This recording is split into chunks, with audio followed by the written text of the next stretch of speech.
coucou, c'est Osas. Lady Pleine Osas parce que j'aime beaucoup les jeux de mots. Et je rentre directement dans le direct comme ça parce que j'ai une histoire à vous raconter. Permettez-moi de vous raconter cette histoire. J'ai une amie à moi et cette amie à moi, on va l'appeler Vanessa. Et Vanessa en fait et moi, on se connaît depuis notre enfance, on a grandi ensemble. Et on a fait nos études ensemble. Et Vanessa, c'est le genre de personne que lorsque tu la vois, elle rayonne la vie, elle rayonne le joie de vivre. Elle rentre dans une salle et elle arrive à mettre tout le monde de bonne humeur. Quand tu la vois, elle est super jolie, dynamique, stylée. Enfin, vraiment, elle était vraiment bien. Et elle voulait être une star. Quoi qu'il arrive, elle voulait être une star. Elle voulait influencer le monde, elle voulait impacter le monde et tout ça. Et donc du coup, voilà, moi je la soutenais beaucoup parce que c'est ma copine et tout. Et puis voilà, on a grandi ensemble et tout. Et puis c'est super. Et les choses ont fait que, dans notre vie, la vie a fait que, pardon, on s'est séparés. Pas parce que, voilà, mais parce qu'elle a changé de pays et tout ça. Et puis moi, je suis restée pour poursuivre mes études.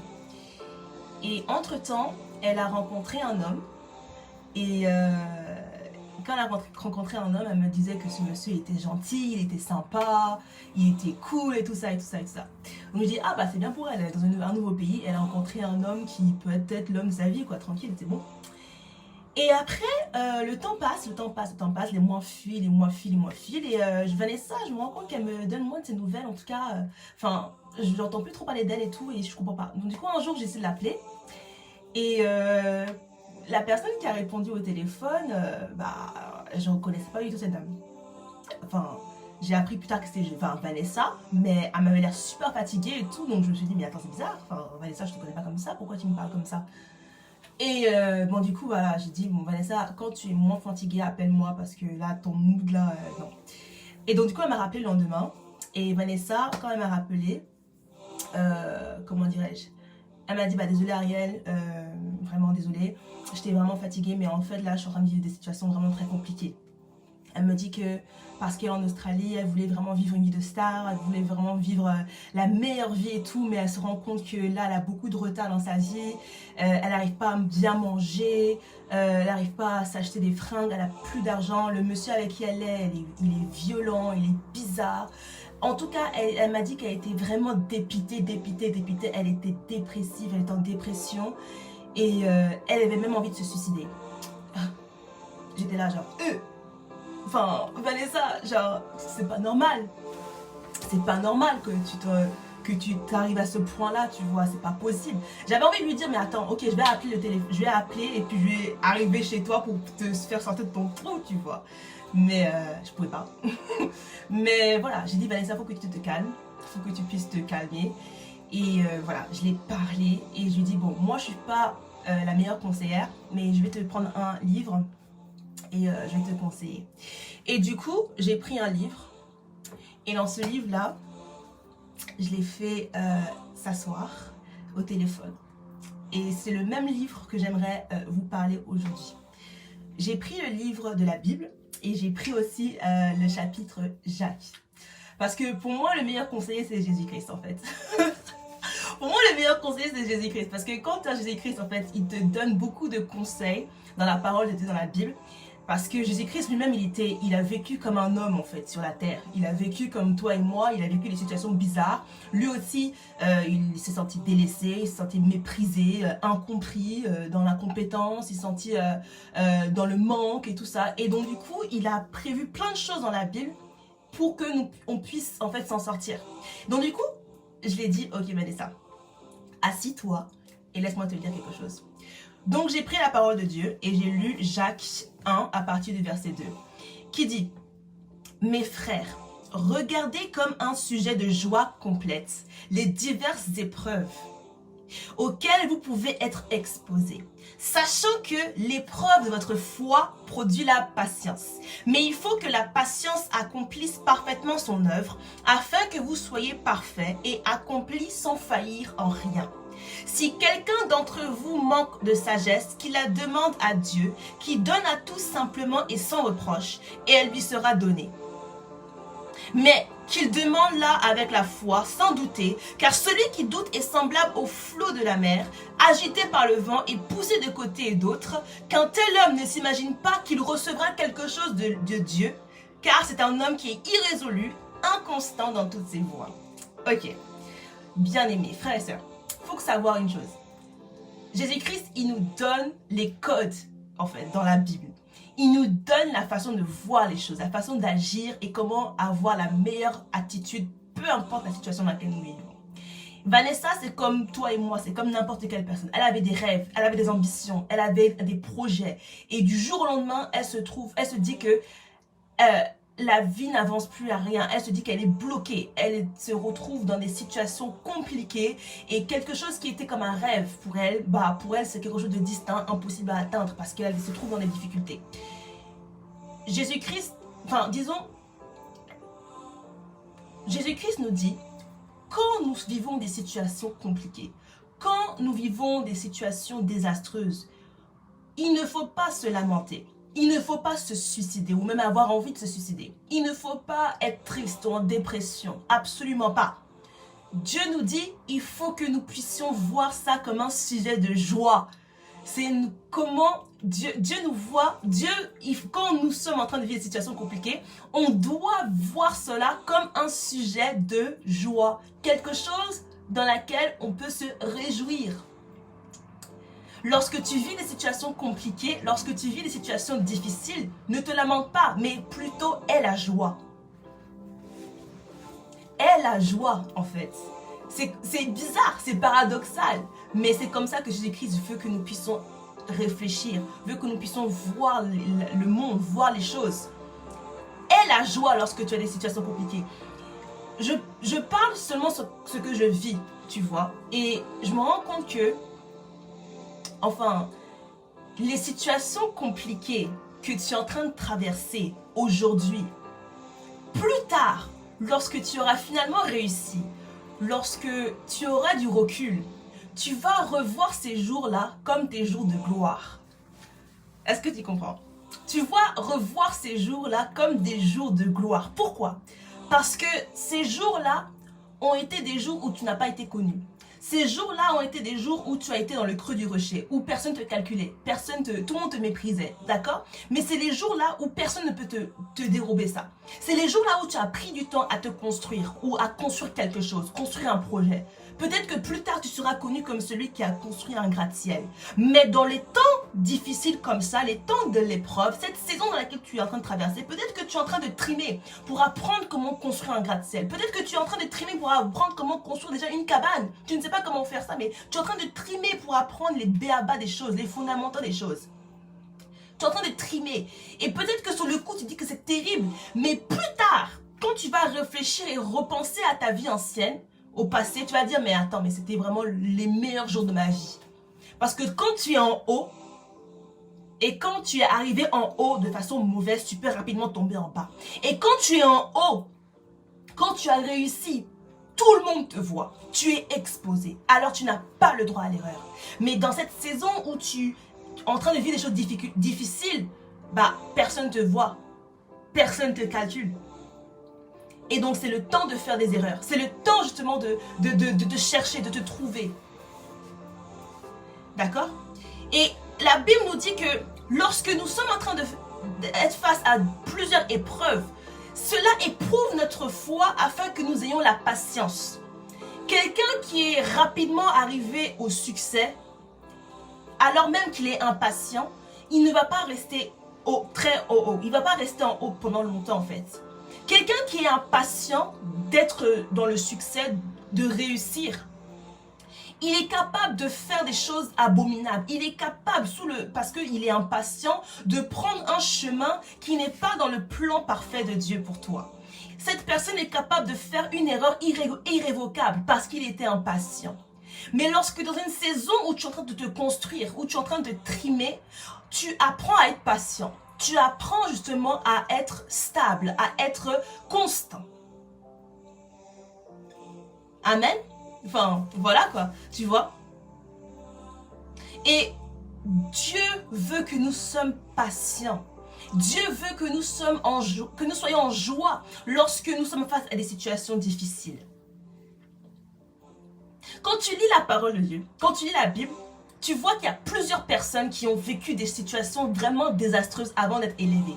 Daniel, lui, il s'est retrouvé dans la fosse des lions. Je ne sais pas si vous connaissez cette histoire-là, mais Daniel, en fait, il a été envoyé dans la fosse des lions pour être tué. Maintenant, Daniel, en étant dans la fosse des lions, il aurait pu se dire que Dieu l'a abandonné, que Dieu n'est pas pour lui, qu'il était si bien placé, il était si bien réputé. Les gens le connaissaient, les gens l'acceptaient, les gens l'aimaient beaucoup. Il était un leader, un influenceur, il avait le pouvoir. Et du jour au lendemain, il se retrouve dans la fosse aux lions. Il pouvait se dire que Dieu l'a abandonné, Dieu l'a détesté, mais non. Dieu a utilisé cette partie-là, cette partie de sa vie pour l'élever encore plus. Joseph, lui-même, il a vécu des situations compliquées. Il était vendu par ses frères. Imagine-toi, tu es vendu par ton propre frère. Il a été vendu par ses frères. Il a été en esclavage. Il a été en prison.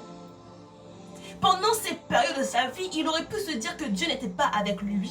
Dieu l'a détesté, Dieu l'a abandonné, mais au contraire, Dieu était avec lui. Lorsque tu donnes ta vie à Jésus-Christ, on te dit que la vie est bien. Écoute-moi, lorsque tu donnes ta vie à Jésus-Christ, la vie n'est pas rose. Mais ce que je peux te garantir, c'est que Jésus-Christ est là avec toi. Dieu est avec toi. Et quand Dieu est avec toi, les situations qui devaient te détruire, te nuire, te tuer, ne pourront pas te tuer parce que Dieu est avec toi. Et Dieu va utiliser ce que les gens ont utilisé pour te détruire, pour justement t'élever. Voilà pourquoi on doit être dans la joie lorsqu'on vit des choses compliquées, lorsqu'on vit des situations bizarres. C'est pas ce que le monde nous enseigne, mais c'est ce que Jésus-Christ nous enseigne. Et voilà, c'est pas grave. Peut-être que voilà, t'as pas les sous pour te faire plaisir de temps en temps, t'as pas les sous pour aller au restaurant ou faire des sorties. Ok, peut-être que tu vis dans un endroit qui semble mal, je sais pas, mais peut-être que tu vis quelque chose de bizarre en ce moment, mais c'est pas grave. Pourquoi? Parce que c'est une saison. Et la Bible nous dit, il faut que nous puissions être patients, il faut que nous puissions persévérer lorsque nous vivons des situations compliquées. Et la meilleure façon de persévérer, ça mène à mon deuxième point. La meilleure façon de pouvoir persévérer, c'est lorsque tu as une vision. Lorsque tu as un objectif, lorsque tu sais où tu vas. Lorsque tu as une révélation de qui est Jésus-Christ pour toi et que Jésus-Christ, il vit en toi. Il n'est pas ailleurs, loin de toi, mais il est en toi. Lorsque tu as cette révélation et cette vision, tu peux persévérer. Lorsque tu as un sens pour ta vie, un objectif, tu peux te battre, tu peux te réveiller tôt le matin, tu peux travailler et lutter pour cette vision, même si les gens ne te croient pas, même si les gens ne te soutiennent pas, même si tu te sens seul dans toutes ces choses-là. Si tu as une vision, la Bible dit, mon peuple périt par manque de vision. Si tu n'as pas la vision, sache que tu vas bientôt périr. Tu pourras bientôt périr si tu n'as pas un objectif. Si tu n'as pas un objectif grandiose pour ta vie. Si tu n'as pas une vision de comment tu veux impacter ta vie. Parce qu'en fait, je vais te dire que ta présence ici n'est pas en vain. En fait, ta présence ici, là, c'est pas un hasard, en fait. Si tu as été créé par Jésus-Christ, si tu as été créé par Dieu, c'est pour un but précis, en fait. C'est pour que tu sois un avocat. Parce que Dieu a mis quelque chose en toi pour que tu puisses défendre des personnes qui ont besoin d'être défendues. Si toi, tu es là, c'est parce que Dieu a prévu quelque chose d'extraordinaire pour toi. Dieu a un plan merveilleux pour toi. La Bible dit qu'il connaît les projets qu'il a formés pour nous. Pour que nous ayons un avenir, une espérance. Donc, tu dois avoir cette vision, tu dois avoir cette révélation que ta vie ici n'est pas en vain. Ta vie ici, c'est pour quelque chose. Donc, tu ne peux pas laisser l'ennemi te dire que tu ne vaux rien. Tu ne peux pas laisser l'ennemi te dire que quoi, c'est mieux que tu te suicides. Tu ne peux pas laisser l'ennemi te mentir et te dire comme quoi, c'est mieux que tu t'éteignes, c'est mieux que tu te caches, c'est mieux que plus personne te connaisse. Non! On doit te mettre à la lumière. Tu dois être à la lumière. Même si tu es timide, tu dois être à la lumière. Tu dois montrer ce que Dieu a mis en toi pour la gloire de Dieu. Alors, il faut que tu aies une vision. Il faut que tu aies une vision. de ce que tu veux faire, de ce que tu veux, de comment tu veux impacter le monde. Tu dois avoir une vision. Tu dois avoir une vision. Tu dois avoir une vision.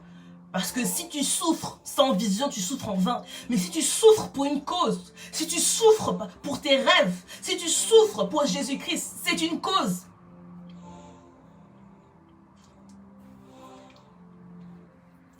Donner sa vie à Jésus-Christ, s'abandonner à Dieu, signifie que nous allons être face à des épreuves.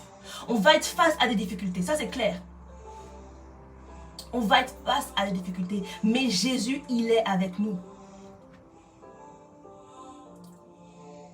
Jésus, il ne nous abandonne pas. Je ne sais pas à qui je parle, mais peut-être que tu es en train de vivre une situation vraiment compliquée. Peut-être que tu as envie de tout abandonner. Peut-être que tu dis que tu es seul dans ta gamme. Tu es seul en train de vivre une situation compliquée.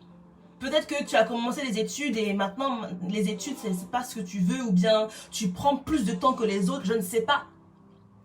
Mais Dieu est avec toi. Il faut savoir que Jésus, il est avec toi en fait. À tout moment, il est avec toi. Et parce qu'il est avec toi, il ne va pas t'abandonner en fait. Il ne va pas te laisser dans ta gamme. Il ne va pas te laisser mourir, non. Il va te donner une espérance. Il va te donner une vision. Il va te donner un sens de vie. Il va te donner toutes ces choses-là en fait. Quand tu acceptes Jésus-Christ, quand tu t'abandonnes à lui, quand tu as confiance en lui, il peut te montrer en fait ce dont tu es ici. Il peut te montrer la raison pour laquelle il t'a placé sur la terre. Mais tu dois donner ta vie à Jésus. Tu dois laisser Dieu te surprendre. Et donc du coup, j'ai raconté tout ça à Vanessa. Elle était un peu choquée. Elle me dit mais attends, mais dit comme ça, c'est vrai que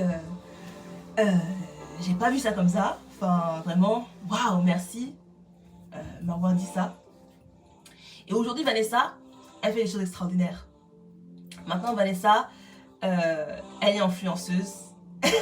Elle est influenceuse sur les réseaux sociaux. Même pas seulement ça, elle a monté plusieurs entreprises. Elle a quitté son gars. Et pas seulement ça, elle est sur les réseaux sociaux en train de prêcher l'évangile. Elle fait des choses extraordinaires. Enfin, voilà. Elle a persévéré. Et maintenant, elle fait des choses extraordinaires parce qu'elle a eu de confiance en Dieu.